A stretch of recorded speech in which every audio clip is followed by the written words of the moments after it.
భారత ప్రధాని శ్రీ నరేంద్ర మోడీ గారికి కువైట్ ప్రభుత్వం తమ దేశ అత్యున్నత పురస్కారం the order of Mubarak al కబీర్తో సత్కరించడం జరిగింది. ఈ పురస్కారంతో మోడీకి అంతర్జాతీయ స్థాయిలో ఇప్పటి వరకు లభించిన అత్యున్నత పురస్కారాల సంఖ్య 20కి చేరడం జరిగింది. గతంలో ఈ పురస్కారాలను అమెరికా మాజీ అధ్యక్షుడు Bill Clinton, George Bush, Britain రాజు ప్రిన్స్ చార్లెస్ వంటి విదేశీ నేతలకు మాత్రమే ఇది లభించడం జరిగింది.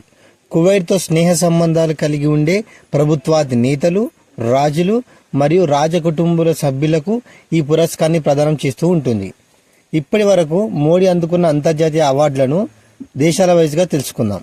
Nigeria the order of the Niger grand commander, Guyana the order of excellence, Russia order of Saint Andrew the apostle, Barbados order of excellence, Bhutan order of the Druk Gyalpo, France grand cross of the legion of honour, Egypt order of the Nile, Papua New Guinea grand companion of the order of Logohu, Fiji companion of the order of Fiji, Palau ఏకబాల్ award, మాల్దీవులు order of the distinguish rule of Nishan Izzuddeen, United Arab Emirates order of Zayed, Bahrain King Ahmad order of the renaissance, Palestine grand collar of the state of Palestine, Afghanistan state order of Ghazi Aamir